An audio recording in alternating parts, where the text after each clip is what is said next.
What's up, Planet Roller Skaters? Indy Jamma Jones here, and today we are in Long Beach at Houghton Skate Park. Now, you guys have probably been here with me before, and that's why I'm so excited to be back, because that means more ramp tutorials. So today, I'm going to teach you how to carve.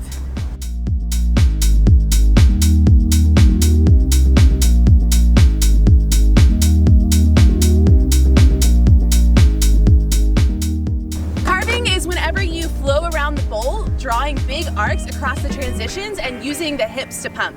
I'm going to break that down for you guys, and I'm going to show you some examples, and it's going to be really stinking fun. This is one of my favorite things to teach. If you are an experienced skater and you know how to carve already, but you find yourself losing speed and not being able to gain more speed, then I'm going to really be able to help you with that also. So this is both for beginners and experienced skaters that want to improve their carving skills. So let's get to it.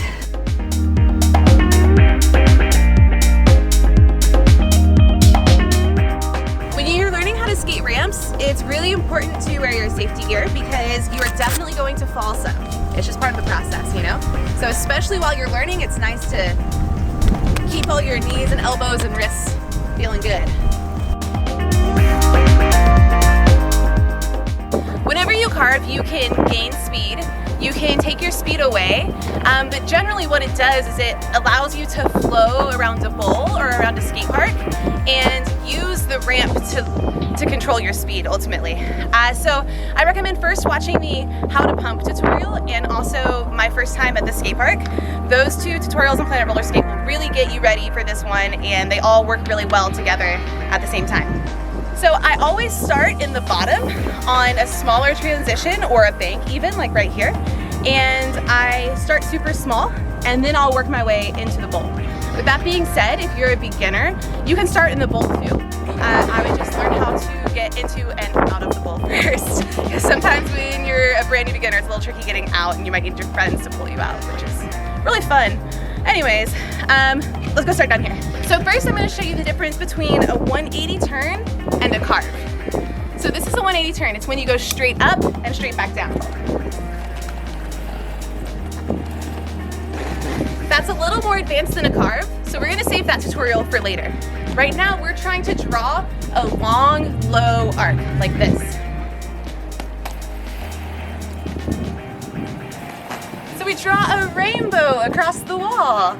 Use your imagination. SpongeBob reference, anybody? The first thing I'm going to do is get really comfortable going low and trying to just ride across the bottom like this.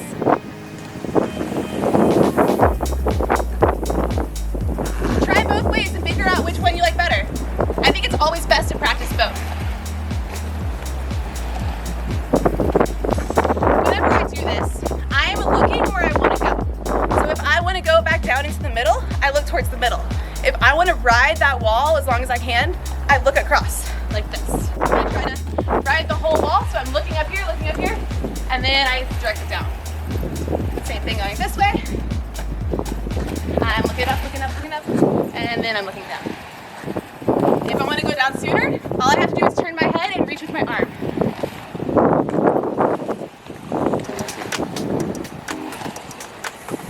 So what that shows you is that where my head and my shoulders go, my body will follow. So what I do whenever I'm drawing an arc is I try to reach with the arm that's closest to the top of the ramp. So if I'm turning left, I'm really reaching with that right arm. And if I'm turning right, I'm really reaching with that left arm. So watch where my arm and my head are on this one.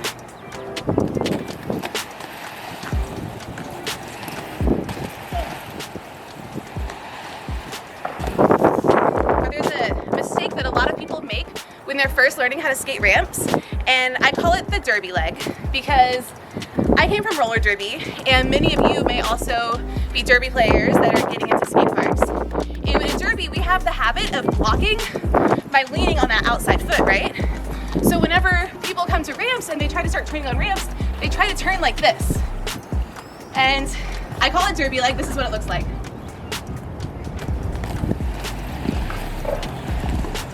Right? Or maybe going the other way like this. What that does, whenever you do that, it's opening your hips to the top. And then whenever it's time to go down again, you have to get this whole half of your body to catch all the way back up. Because you're throwing out this half, and then you're trying to get it back around. What I like to think about is keeping my weight on the outside foot. So even if my left foot's in front, my weight is mostly on this foot, and I'm reaching with that arm. That way, instead of doing the derby leg throw out, bring around, you stay centered. And then you're ready at the top to pump back down and keep going. I can feel that I'm holding my center with me. You can use your carve to either gain speed or take your speed away. That all depends on when you pump. So this is where the how to pump tutorial really comes into play, because you can pump going up, pump going down, and you can absorb your speed going up and absorb your speed going down. If I take the energy away, I can touch the wall and then roll down. Learning how to absorb and touch the wall at the peak of your arc is best to do first, because you really get the control of being low, and then if you wipe out or if you get too much speed, you can always just sit and slide out on your booty like this. If you're standing all the way up at the top and you wipe out, that's a long way to fall.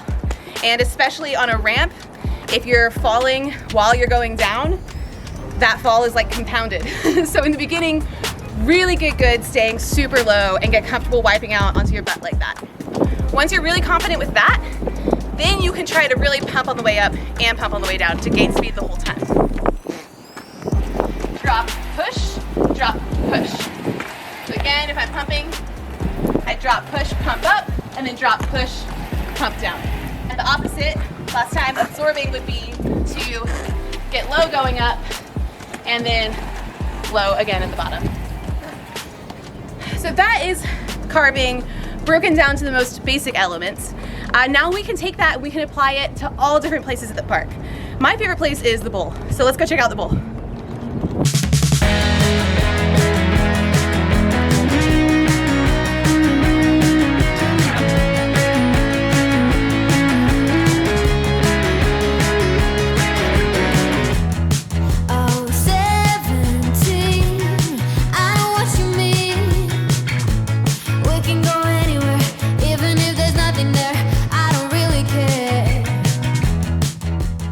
This bowl is actually the perfect place to learn how to carve.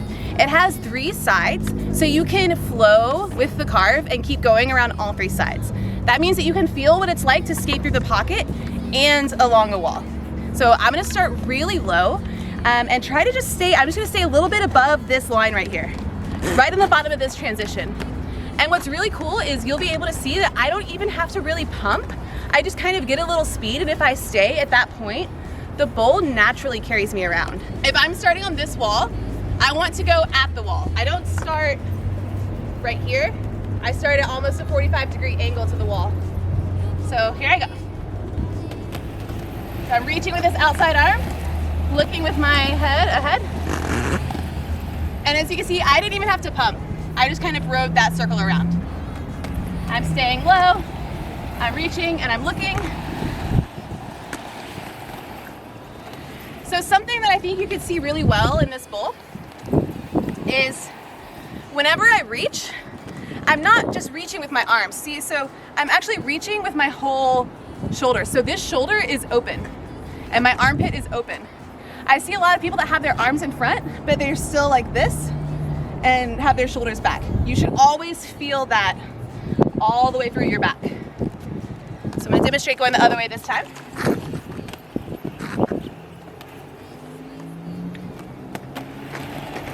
I'm reaching with this arm now, because it's the outside arm. And it's almost like I'm getting pulled by like a ski rope or something. So that's what I like to imagine when I'm dropping in, when I'm carving. I feel it through my arms and through my shoulders like I'm being pulled behind a boat or skitching. One other thing to notice is that my left leg is my dominant, so it's almost always in front. Whether I'm carving left or I'm carving right, I like to keep this foot in front. Now where my weight is more depends on which way I'm going. So it's the foot closest to the outside. So same as the arm. The arm on the outside and the foot on the outside are doing a lot of the work in this situation. So first I'm gonna go this way. And as you can see, my left foot's in front. but my weight's still mostly on this outside foot. And then when I go this way, it switches. So my weight's mostly on that outside foot. Makes sense, yeah? I know it's a lot of words and a lot of technical thinking, but once you get in there and you try it out, a lot of these things are gonna make a lot of sense. So that was basic carving with no real pumping. I was just kind of coasting along the bottom of the bowl. Once you're ready, you can start pumping to gain speed and really use the transition to help you flow through the bowl. So I'm gonna add a little bit more power to this now.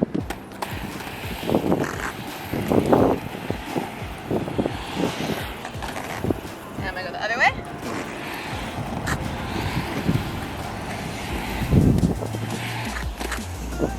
So when I'm trying to really pump and use the wall, I'm aiming for the middle of each straightaway. So I'm aiming for the middle right here.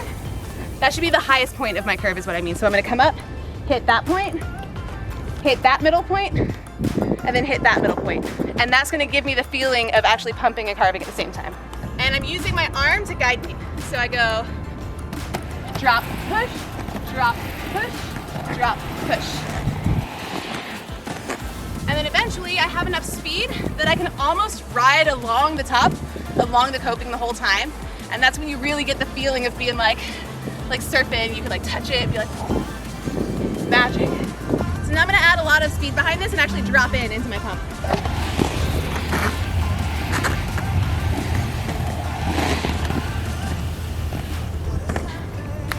Even when I'm at the top of my pump, so like right here, I look at this point to get up here, and then as soon as I'm actually at this point, I'm already looking over there. So watch me pump around this time, and when I'm at the peak of my pump, look at where my head is. Because I'm never looking out or at the coping, I'm looking to my next place.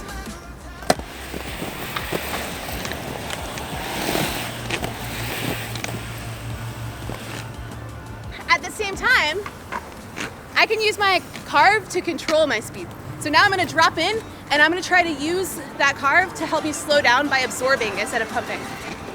I'm gonna go, oh shoot.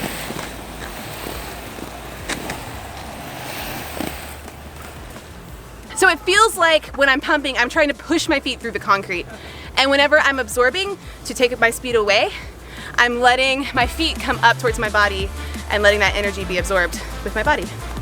So carving is really handy for a lot of things, but mostly it's great for fun. My favorite thing in the world to do on roller skates is carve around a bowl and just feel the wind in my hair, pretend like I'm surfing a wave and touch the coping and be like, cha. It's real cheesy, but these are the Brink California kid dreams I have in my head when I'm carving around a bowl. Keep in mind that roller skating is all about having fun and bringing your own style to whatever you do. So with these basics, you'll be able to get really good at carving technically, but take it all with a grain of salt, you know, bring in your own style, try something new, try something different. You never know what's gonna work for you and what's gonna look really, really cool sometimes on a ramp.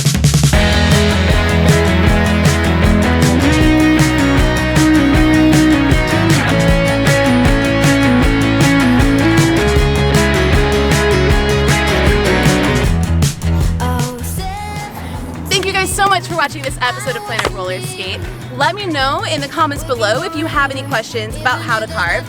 And I also want to know, what was your favorite tip in this video? What helped you most with your carves?